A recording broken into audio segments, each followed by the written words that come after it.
Hey everyone, it is Gills with the Power Talk out here in Salt Lake City. K-State falls to Utah 74-69. Cats lose back-to-back games on this road trip. Really had a chance to kind of salvage this two-game swing after the defeat to BYU. K-State just comes up short late in this game. Had maybe a shot that it wanted from Brendan Hazen to maybe force things to overtime and tie it late, but K-State just can't get it done, can't get over the hump, and really suffers just a killer loss for its NCAA tournament hopes. And from here on out, I think you've got to win pretty much every game in the regular season. I think it was fun while it lasted, right? To have these NCAA tournament talks, right? But obviously it's an uphill battle in terms of the resume, but more importantly and probably more concerning is the way that this team is playing. Kansas State's not going to win games when it plays the way it played tonight here on Monday in Salt Lake. It's not going to win games if it plays the way that it played on Saturday against BYU in Provo. Real quick, leave a like, hit that subscribe button, not just on this YouTube channel, but over on GoPowercat.com. Make sure you're becoming a VIP. Get on those message boards. Plenty of VIP content over there as well. NCAA tournament, I think it's time that we maybe put that to rest for at least a few games. If K-State can get hot again, show that it can win, all right, maybe we can bring that conversation back to the forefront. But for now, you're not looking at an NCAA tournament team. You're just not. You've got a guy, you've got Doug McDaniel, who's stepping up, making plays. Brendan Hazen was 5 of 11 from beyond the arc. When you're near 50%, like, guys, I'm not trying to blame Coleman Hawkins here, but you know what I'm getting at, guys. We have to address this elephant in the room. I don't know if he's just too banged up. I don't know if he's sick. I don't know if there's something going on with Coleman Hawkins, but Kansas State is not going to win basketball games if Coleman Hawkins continues to play the way he's playing. It was 2-11 from the field against Arizona. Okay, move on, flush it. It's one bad game. Then he goes and scores only 6 points out in Provo. And here tonight, if you watch this game, you do not need me to tell you that Hawkins, better body language is needed. Better hustle, effort, loose balls, 50-50 balls. And I think this goes maybe more for the entire team. I think there were a fair number of balls, fair number of miscommunications, letdowns, right? That this entire team has to get better moving forward.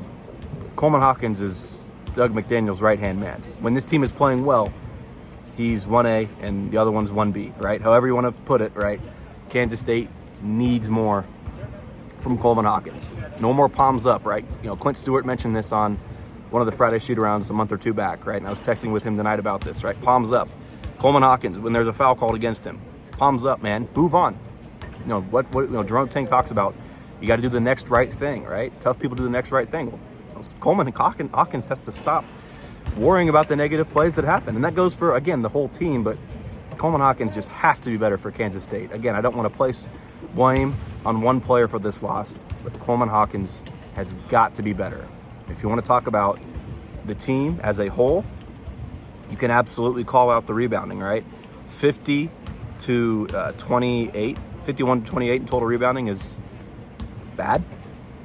21 to 6 in offensive rebounding is just beyond atrocious, and you're not going to win games. K-State's first shot defense, I think, was fine. I'm gonna have to go rewatch this game and give it a second look. I thought first shot defense was okay, right?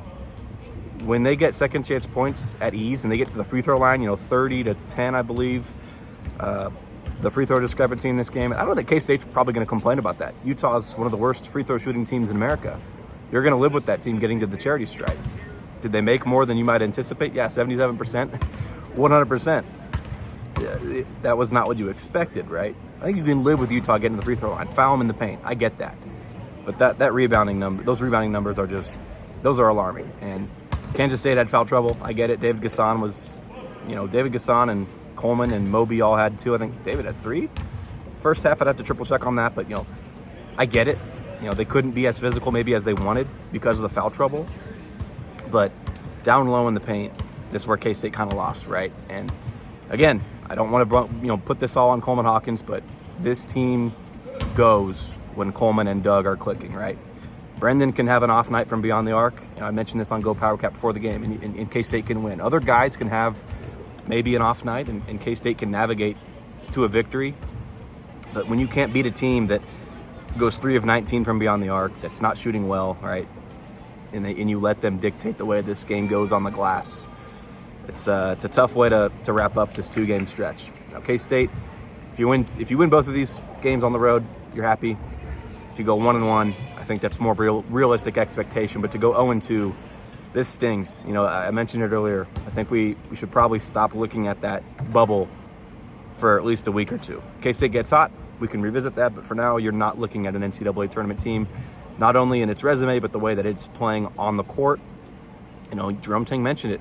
Utah had the dudes to, Gabe Madsen for Utah they had dudes to go win the game late when it mattered most. K-State obviously came up short. So back to Manhattan. We'll see when we get back. Obviously, the weather I know is not great back there in Kansas, but K-State goes 0 on this road trip, and obviously is losing its luster after that 6-game winning streak.